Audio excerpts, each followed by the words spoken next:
about the end again. You know, why should we change now? Why think about the end of the season? There's still a lot of games left. We've took it back each game for a long time now, and it's put us in good stead, so there's no need to change, you know. The crowd unbelievable again today, but for us as players, it's the next game, the next challenge. And Premier League's tough, you know, there's some tough teams. United played well at times today, but overall I felt as though we deserved the 3 points. Mo, you joked earlier on that the only reason Liverpool didn't beat Manchester United earlier in the season is because you weren't playing. Have you proved your point? Yeah, as you can see today, I get back from the injury, so that we won the game. So, but I'm very happy for the team now. Like, we won all the games, so we enjoy the moment. So hopefully we finish it like that. And what a pass it was to you for the goal. What? Sorry? What a pass it was to you for the goal. Oh yeah, I get the pass from Alisson. No one else could give me the ball, but I'm very happy for the result. That's the most important thing. Jordan, how concerned were you, though, that you had so many chances and that last 10-15 minutes, Manchester United, as you would expect, really came back at you? Yeah, well, it's 1-0's dangerous scoreline. We know that from the Spurs game. So I feel as though we should have killed the game off earlier with the chances that we had, but you know, we kept going, defended well, and managed to get the second in the end, which we deserved, I think, to be fair. You had a decent chance as well earlier on at the start of the second half. Were you thinking, whatever it is, we just can't score against them, the famous three? Just the first thought comes to my mind, like, oh my God, I will not score today. But you know, I came back mentally, I prepared myself, like, keep calm, still like 45 minutes. But you know, as I said before, even if I didn't score today, it doesn't matter. As much as the team keep winning, I'm fine with that. Jordan, as you said, you've got to this position by taking each game as it comes. Why change that? But how are you now going to keep a lid on this expectation? Well, at Liverpool Football Club, there's always expectation. Ever since I came, there's always an expectation to win and be successful, and that'll never change. Well, hopefully for a very long time. And but just how special is all this right now? It is special, you know. We're enjoying our football, but you've got to stay hungry. You've got to keep learning, keep wanting more. And to be fair, this group of players wants to do that. Of course, the manager's on us all the time to improve, and we know that we can certainly improve. So it's about every single day, keep going until the end of the season. How much do you feel you are getting closer to the ultimate prize, Mo? Sorry? How much do you feel you're getting closer to the ultimate prize? I think we just need to keep like focusing each game. We don't have to think like now we won the Premier League or whatever. No, we just need to take it game by game. That's I think the only way we can win the Premier League. Otherwise, like we struggled last season at the same time, so we have to keep calm and just focus in each game. Okay, well that is victory number 21. You've beaten every team in the Premier League, and for your efforts today, Jordan, you were the man of the match. Mo, he did. Why you give it to me to present it to him. Well played, guys. Thanks, sir. He's had plenty of his own. Yeah, we're going to do this. When Oldham beat Villa. Yeah, really, that afternoon. Yeah, I remember that. Yeah. honestly, because you can't take anything for granted. You just can't. Football has a funny knack of kicking you in the teeth, so you can't. So, yeah, until that actually happened, and even then you still sort of don't believe it. But that was, we never thought, obviously, there was different leagues where we knew, really, you know, especially 2000, 2001, where we were winning it quite comfortably. We knew that we were going to win it, you know, with 15 games to go. What Manchester City haven't done is win 3 in a row. What does it take to do that? It takes a lot. It takes a lot. I don't think anyone's ever done it 4 times, have they? No. So, I mean, it's really difficult because you're there to be shot at. Everybody wants to beat the champions, and to keep that hunger, you know, if one player sort of loses it, or 2 players, it can have a massive effect. And of course, other players, it forces other teams to catch up, like it has Liverpool. Liverpool are this good because of City, because they've had to get this good, because they were brilliant last season and didn't win it. Yeah. Look very closely at the two occasions you did it. There were personnel changes, but only about 2 across that 3-year period. Any more than that necessary, or is it a requirement minimum that you've got to have a little bit of freshness? No, I think it's always good to have a bit of freshness. You know, it gives the players a lift. It keeps you on your toes, especially if the player's in your position. And it's the manager telling you that, you know, you're not safe. You know, I'm going to bring players in if you're not performing.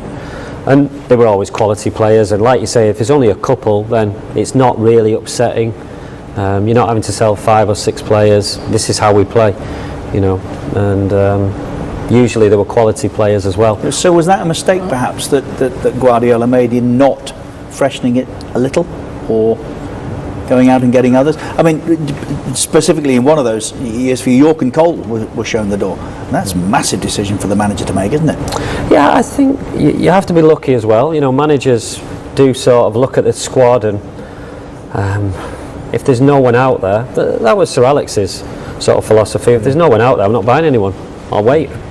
Rather than the next couple of years you have the problem of a player that you didn't really want. So you have to be lucky with injuries, because we lost a couple of leagues because we had injuries at key times, and also we won leagues because other teams had injuries at key times.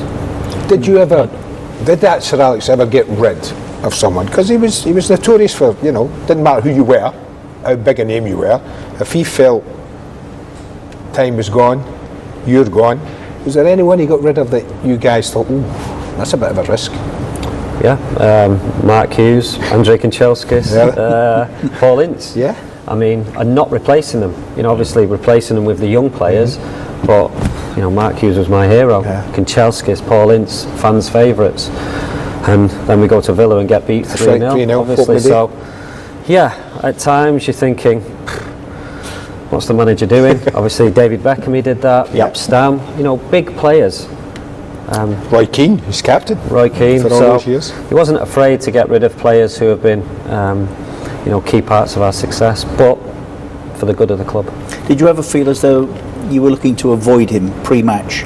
We've heard from others that you really didn't want to catch his eyes, because if you did, you knew you were in trouble. You were perhaps not playing.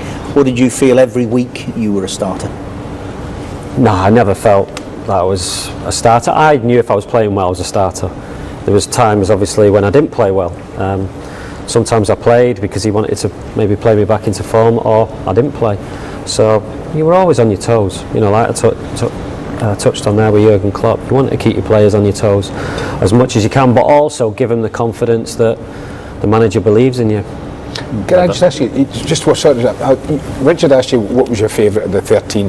That's a bit unfair. 13. What would you have said was the best team of all of the ones you played for through Sir Alex? Could you name one? I mean, I'm talking about, was it 99? Was that the best side? Or was it another era? I always say 99 because they did the treble. And 4 brilliant centre forwards. We had Jesper Blomqvist in my position. You had Butt, Scholes, Keane, because Butt, he played a lot that season as well in midfield. But it's hard. You see the Champions League in Moscow, the team that won that. Yeah. We probably had more world-class players in that. Van der Sar, Vidic, Ferdinand, Evra, Ronaldo, Rooney, Scholes. That was a team that was full of world-class players, and world-class players at the top. But 99 purely because, the treble. Last one, who was the best? Best player? Best player I played with is Ronaldo, definitely, but more because of what he's gone on to do. The best player I played with at United, Paul Scholes. Scholesy, there Richard Keys' favourite. Thank you very much. Premier League player. The greatest Premier League player of all time, in my view. And I say that because one of your qualifications is longevity. Yes. He was a young man that played a very different game to the one he ended up being able to play, and I think was sensational. Definitely. Thank you. Glad you said that. Thank you for coming to see us. Sammy, you know something about him. Very nicely. I'm very pleased. Thank you, Sammy, for coming to see us as well. I hope both of you are back shortly. Andy Kerr is on his way with goals from all over the world. Before Christmas, in fairness, that Liverpool were going to win this title. One or two other. Peter's tiptoed over the line today. Peter Drury now beginning to accept that this is going to be a Liverpool title season. Their first Premier League win, their first in 30 years. United might argue the score was a little flattering in some respects, but a 7th consecutive clean sheet for Liverpool. 2 more goals, 3 more points, 16 clear with a game in hand. I don't think it was flattering. You don't? No. I don't. I think it could easily have been more.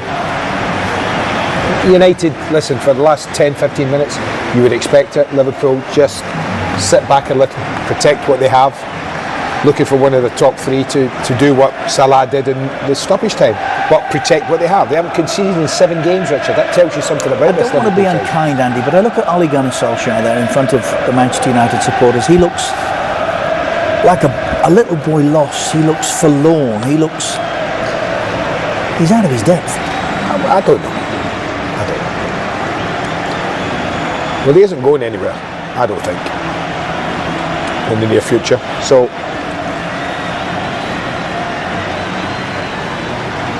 and there's a man who is master of everything that he surveys. He is fast becoming a serial winner, Jurgen Klopp, and it's only 2 years since we were saying when, but then immediately was the answer, wasn't it? One Champions League final, followed by a success, Super Cup, World Club Cup, and now a title. Earlier today, Burnley beat Leicester by 2-1. So they failed to join Manchester City on 48. Liverpool, they're just miles ahead of the rest, aren't they? Yeah, it's unbelievable. I think now people maybe have more courage to say that it's going to be our year. Are you sure? I don't think it's courage. We can't be not playing any games now. No. We have to play all the games. But I think. But what you can do, you not think what you can do? What's the beauty must be for Jurgen Klopp right now, Sammy? As I'm sitting here with you, I'm looking at what they've got. Okay, we're coming up. They've had quite a tough December, right? January. Got through this part now. Played Manchester United. They're 16 points ahead with a game in hand. So okay, let's say they're 19 points ahead if they beat West Ham. I mean, what a situation to be in. Champions League's coming up. They can leave players out. They can drop Salah for a game or so. They can rest Firmino. They can rest Sadio Mane if they like. That's the beauty of what they've done, is that he can pick and choose now. If he doesn't quite, with somebody's a little bit tired, instead of having to play him, he can drop him out, give him a breather, bring him back for a big Champions League night. What about the second goal?